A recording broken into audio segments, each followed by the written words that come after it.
¿Imaginas un templo en el que por más de 30 años no se ha hecho un culto en él? O peor aún, ¿imaginas un templo en el que solamente se han hecho los cimientos, no existen las paredes y nunca se ha hecho un culto en él? Y no creas que estoy hablando del templo de los judíos.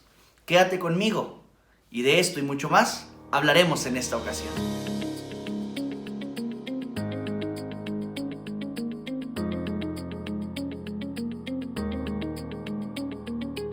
Hola, bienvenida y bienvenido a este comentario de la escuela sabática. Esta es la lección 9. Pareciera que esta lección está compuesta de puntos inconexos temáticamente, pero te propongo que los tópicos que se tratan en esta semana los veamos relacionados por una metanarrativa que recorre todo el libro de Esdras y Nehemías. Para esto, los 3 verbos que nos guiarán en nuestro estudio de esta semana serán discutir la perspectiva de la historia, ilustrar la forma de conectar los temas de la lección de esta semana y criticar nuestro compromiso con la misión.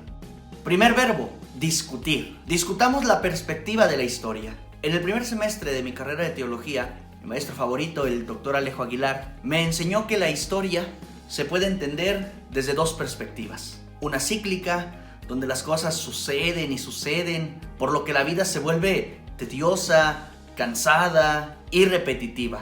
Todo sucede sin un propósito. Y por otro lado está la perspectiva lineal, donde todo lo que sucede tiene un propósito y un fin. No solo un fin de tiempo, sino un fin de propósito. Este propósito es dirigido por Dios y su providencia. El antiguo Israel se diferenciaba de sus vecinos al ver en la historia una manifestación de Dios, el cual les guiaba a un propósito divino. Por lo tanto, la concepción de la historia del pueblo israelita era lineal, mientras que los demás pueblos seguían ciclos donde hoy estaban bien, mañana iban a la guerra, podían ganar o podían perder, lo que no les aseguraba estar bien, y así sucesivamente hasta desaparecer como nación. Un ciclo interminable de caos. Si quieres estudiar este tema, te recomiendo 2 libros. Hay que tenerle miedo al Dios del Antiguo Testamento, del Dr. Aldel Thompson, donde en el capítulo 5 trata específicamente estas 2 concepciones. Y El Año Agradable de Jehová, donde el Dr. Merli Calomía, a través de las fiestas de los israelitas, te llevará a conocer a detalle cómo la perspectiva del tiempo y de la historia del pueblo judío los llevaba a entenderse con un propósito definido. Recuerda que el verbo que nos guía en esta sección es discutir. Discutir la perspectiva de la historia desde una concepción bíblica, y eso es lo que haremos a continuación. Desde que recibí aquella clase en mi primer semestre de teología, me surgió una inquietud a la hora de esquematizar la perspectiva de la historia. Y creo que este es un buen espacio para discutir esa idea. Te propongo lo siguiente: no solo veamos la historia como una línea recta que tiene principio y fin, y mucho menos como un círculo que no tiene principio ni final. Veamos la historia como una parábola. Te lo aseguro, esto no es una clase de álgebra o algo parecido, pero creo que el concepto y la esquematización de la parábola nos ayuda muy bien a entender cómo funciona la historia desde una perspectiva bíblica donde Dios tiene el control. Por definición, una parábola es una curva en la que los puntos que forman esa curva están a la misma distancia de 2 elementos: un punto fijo, llamado foco, y una línea fija, llamada directriz. Supongamos que cada punto de esta curva es un acontecimiento de la historia dirigido por Dios. No es un acontecimiento que surgiera de la nada, pues está acompañado de 2 cosas: el foco y la directriz. En esta concepción parabólica de la historia, podemos entender el foco como el pacto del que hablamos la semana pasada, y la directriz sería el gran conflicto entre Cristo y Satanás. Todo punto de la parábola, todo acontecimiento de la historia bíblica y de la humanidad estaría conectado con 2 elementos: el pacto y el gran conflicto. En una parábola hay un tercer elemento, el punto donde la curva hace su giro más fuerte. Este punto está a medio camino entre el foco y la directriz. Se llama vértice. Te propongo que el vértice, el giro más fuerte de la historia humana, el centro del gran conflicto y el pacto, es el sacrificio de Cristo en la cruz del Calvario. Desde esta perspectiva parabólica de la historia, Todo lo que sucede en la Biblia y en nuestra vida cotidiana bajo la dirección de Dios tiene una relación directa con el pacto y el gran conflicto. Y el acontecimiento cumbre de esta serie de puntos que es la historia humana es la muerte de Cristo, que cambió el curso de la historia. Siguiendo esta propuesta parabólica de la historia, el regreso de los primeros judíos a Canaán, a Jerusalén, en el tiempo que Jeremías había profetizado, no era resultado de la casualidad ni de la simple benevolencia de un rey. Era un evento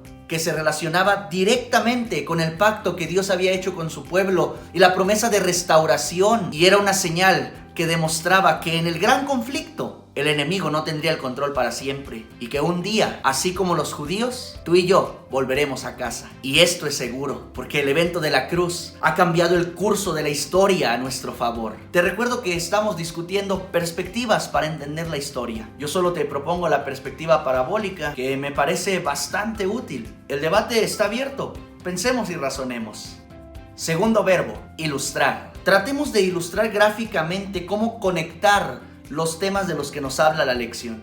La lección parece presentarnos por lo menos 5 temas. Estos son la concepción de la historia desde la cosmovisión bíblica, la reconstrucción milagrosa del templo y la ciudad de Jerusalén, el hecho lamentable del desinterés de muchos judíos de regresar a Canaán, el cumplimiento de las promesas de restauración por parte de Dios para con su pueblo, y el desafío y la responsabilidad de restituir el culto y la adoración a Dios en el templo de Jerusalén por parte de los repatriados. Te propongo usar estos elementos y sintetizarlos para ilustrar a través de un diagrama cómo es que tienen relación uno con el otro. La figura que formaremos será una casa, con sus cimientos, sus pilares y su techo. Como base, usaremos la concepción bíblica de la historia, donde todo lo que sucede forma parte de un relato mayor, el gran conflicto, y está íntimamente relacionado con el pacto de Dios con su pueblo, por lo cual nada, absolutamente nada, pasa por casualidad.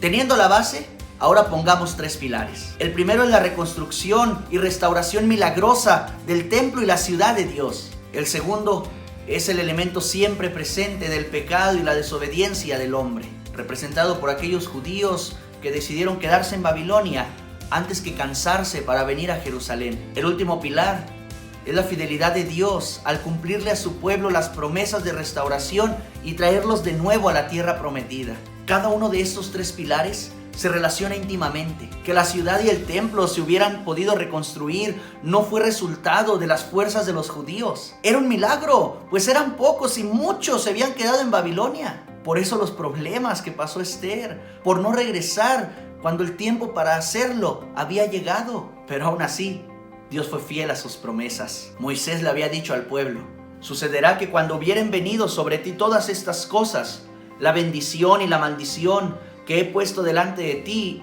y te arrepientes en medio de todas las naciones, a donde te hubiere arrojado Jehová tu Dios, y te convirtieres a Jehová tu Dios y obedecieres a su voz conforme a todo lo que yo te mando hoy, tú y tus hijos, con todo tu corazón y con toda tu alma, entonces Jehová hará volver a tus cautivos y tendrá misericordia de ti y volverá a recogerte de entre todos los pueblos a donde te hubiera esparcido Jehová tu Dios, aun cuando tus desterrados estuvieran en las partes más lejanas que hay debajo del cielo. De allí te recogerá Jehová tu Dios y de allá te tomará y te hará volver Jehová tu Dios a la tierra que heredamos tus padres. Será tuya, te hará bien, te va a multiplicar más que a tus padres, y circuncidará Jehová tu Dios tu corazón y el corazón de tu descendencia, para que ames a Jehová tu Dios con todo tu corazón y con toda tu alma, a fin de que vivas. Los 3 elementos en su máximo esplendor: la restauración, el pecado constante del hombre